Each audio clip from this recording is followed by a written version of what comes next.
வணக்கங்க. நான் நன்மூட் சேனல்லேருந்து நந்தினி பேசுகிறேன். இன்றைக்கி ரகடா பெட்டிஸ் எப்படி செய்யறதுன்னு பார்க்கலாம் வாங்க. இப்போ ரகடா பண்ணுறதுக்கு நான் வெள்ளை பட்டாணியை ஒரு 8 மணி நேரம் ஊற வச்சுருக்கேன். நல்லா ஊறிடுச்சு. இப்போ இதில் ஒரு டம்ளர் தண்ணி ஊற்றிட்டு 1/4 ஸ்பூன் மிளகாத்தூள் போட்டுக்கலாம். 1/4 ஸ்பூன் மிளகாத்தூள் போட்டுக்கிறேன்.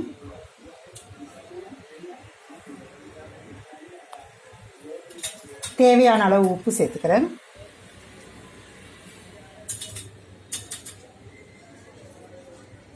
கொஞ்சோண்டு சோடா மாவு போட்டுக்கிறேன் நான். இப்போ இதை ஒரு வெயிட் போட்டு ஒரு 4 விசில் விட்டு எடுக்கலாம். இப்போ இனிப்பு சட்னி அரைக்க நான் ஒரு எலுமிச்சப்பழம் அளவு புளி எடுத்திருக்கேன். அதோடையே ஒரு 4-5 பேரிச்சப்பழம் போட்டு ஊற வச்சுருக்கேன். இது ஒரு அரை மணி நேரமாக ஊறி இருக்கும். இப்போ இதோட நான் இவ்வளவு வெல்லம் சேர்த்து அரைச்சிட போகிறேன். மிக்சியில் போட்டு அரைக்கணும். இப்போ ஒரு தவாவில் ஒரு ஸ்பூன் போல் எண்ணெய் ஊற்றிக்கணுங்க. கொஞ்சமாக சீரகம், நான் சீரகம் கொஞ்சம் சேர்த்துக்கிறேன்.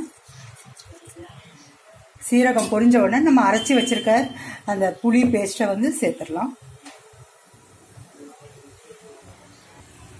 சீரகம் பொரிஞ்சிருச்சு. இப்போ புளி இது சேர்த்துடலாம். சேர்த்துட்டு இதுலேயே கொஞ்சம் மிளகாத்தூள் நான் ஒரு அரை ஸ்பூன் தாங்க போடுறேன். அரை ஸ்பூன் தான் போடுறேன். அதுலேயே உப்பு கொஞ்சம் சேர்த்துக்கலாம்.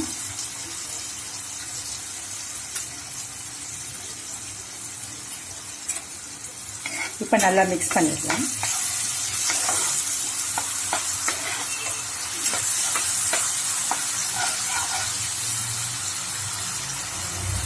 இப்போ மிக்சியை கழுவி கொஞ்சம் தண்ணி ஊற்றிடுறேன். அவ்வளோதாங்க. இது கொதிக்கட்டும். இது கொதிச்சா இந்த சட்னி ஆகிடும். அடுத்து நம்ம க்ரீன் சட்னி எப்படி செய்யறதுன்னு பார்க்கலாம். அவ்வளோதாங்க. இது கொதிச்சிருச்சு. இதை அணைச்சிடுறேன். அடுத்தது க்ரீன் சட்னி அரைக்கிறதுக்கு புதினா கொஞ்சம் எடுத்திருக்கேன், கொத்தமல்லி கொஞ்சம் எடுத்திருக்கேன், இஞ்சி பூண்டு, பச்சை மிளகாய் ஒரு 2 எடுத்திருக்கேன்.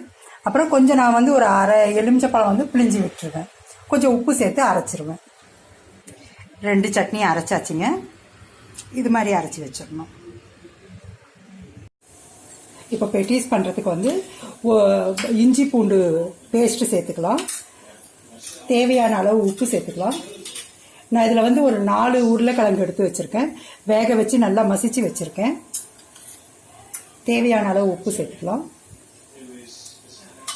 மஞ்சத்தூள் 1/4 ஸ்பூன் சேர்த்துக்கிறேன் நான்.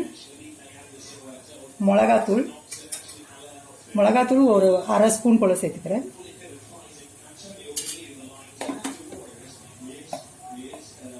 சீரகத்தூள் அரை ஸ்பூன் போல் சேர்த்துக்கிறேன் நான்.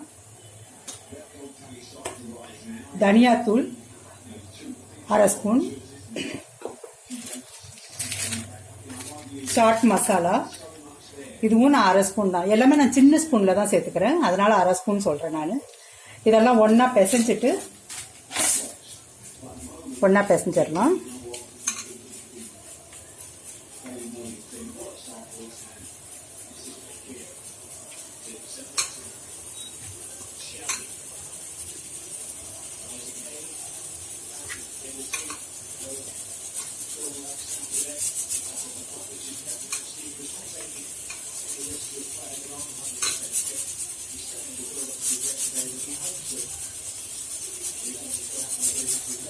கட்டி இல்லாமல் சேர்த்துக்கணும்.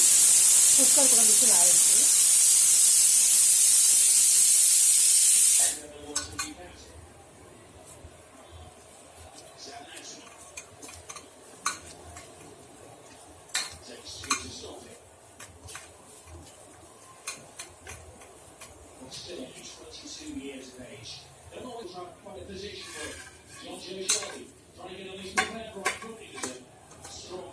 இது இப்போ சின்ன சின்ன உருண்டையாக இப்படி எடுத்து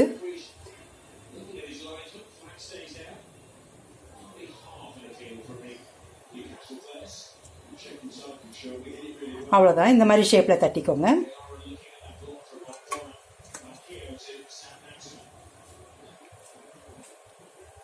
உங்களுக்கு எந்த சைஸில் வேணுமோ அது மாதிரி தட்டிக்கோங்க.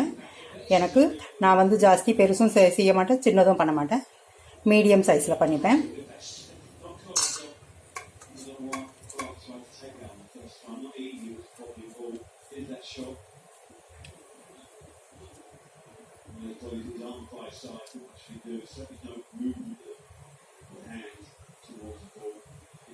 இது போல் எல்லாத்தையும் பண்ணி எடுத்துக்கலாம். நான் எல்லாத்தையும் பண்ணி எடுத்துட்டேங்க. இப்போ இதை சேரோ ஃப்ரை பண்ணலாம்.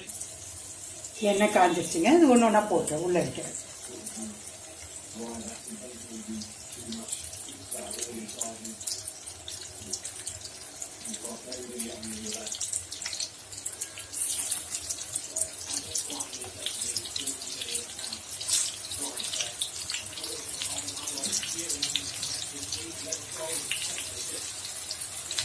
ஆகட்டும், திருப்பலாங்க.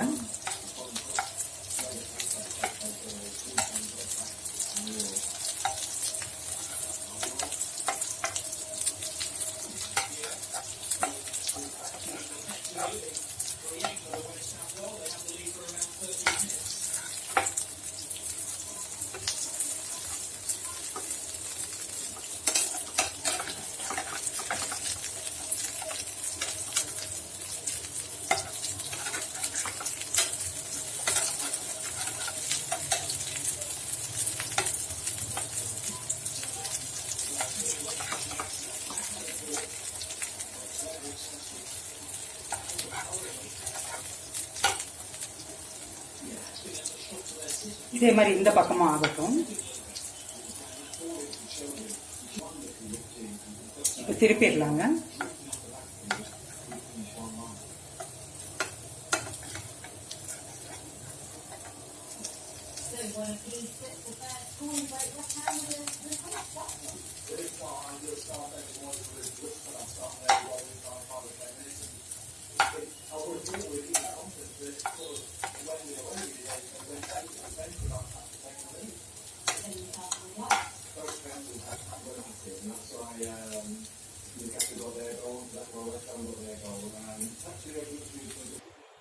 ஆயிடுச்சுங்க. எல்லாத்தையும் தட்டில் எடுத்துட்டேன். இப்போ பேனில் ஒரு 3 ஸ்பூன் எண்ணெய் ஊற்றிருக்கேங்க. கொஞ்சமாக கடுகு போட்டுக்கிறேன்னா, கடுகு பொடிக்கட்டும்.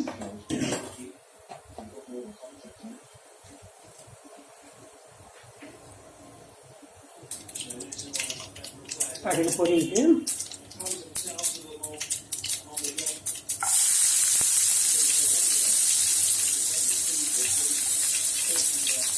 ஒரு வெங்காயம் சேர்த்துக்கிறேன்னா, சின்ன வெங்காயம்னா. வெங்காயம் வதங்கட்டும்.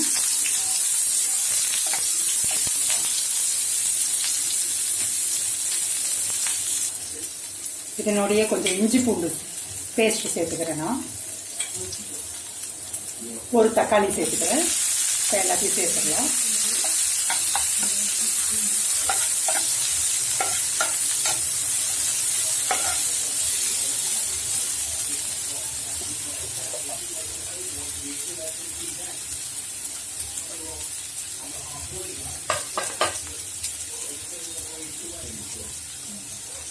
கொஞ்சமாக உப்பு சேர்த்துக்கிறேன்.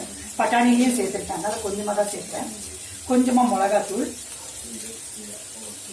கொஞ்சமாக மஞ்சத்தூள் சேர்த்துருக்கேன். இப்போ மிளகாத்தூள் சேர்த்துக்கிறேன் நான்.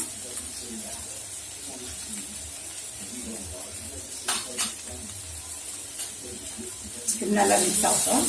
கொஞ்ச நேரம் வதங்கட்டும்.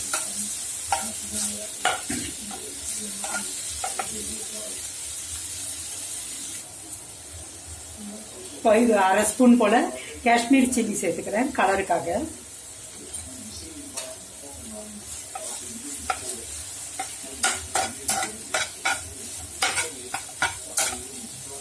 வதங்கட்டும். இப்போ கொஞ்ச நேரம் தட்டு போட்டு மூடி வைக்கலாம். இருக்கட்டும். தட்டை எடுத்து பார்க்கலாம். தக்காளி நல்லா வதங்கிருக்குங்க. இப்போ வந்து நம்ம பட்டாணியை உள்ள சேர்த்துடலாம்.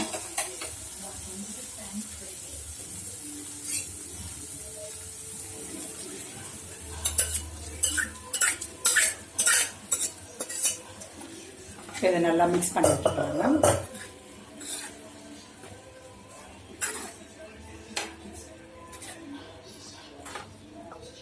கொஞ்சம் கொதிக்கட்டும். 2 நிமிஷம் தட்டு போட்டு மூடி வைக்கிறேங்க. நல்லா கொதிக்கட்டும். அவ்வளோதாங்க, ஆயிடுச்சு.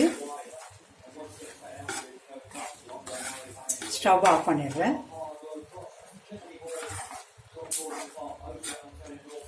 இப்போ டிஷ்ல எப்படி வைக்கிறதுன்னு பார்க்கலாம். ஃபஸ்ட்டு பெட்டிஸ் எடுத்து வச்சுக்கணும். அதுக்கு மேலே ரகடா ஊற்றிடணும்.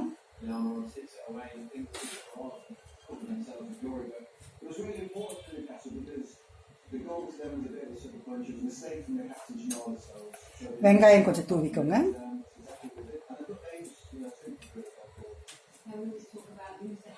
கொஞ்சமாக கொத்தமல்லி போட்டுக்கிறேன்னா. இப்போ சாட் மசாலா போடணும். சாட் மசாலா லேசாக தூவிடுறேன்னா. அடுத்து நம்ம அரைச்சி வச்சு சட்னி சேர்த்துக்கலாம்.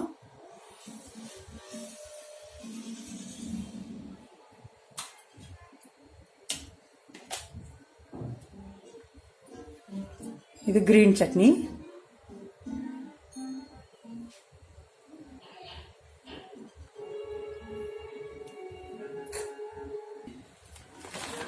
இதுக்கு மேலேயே கொஞ்சம் ஓம் பொடி சேர்த்துக்கலாம்.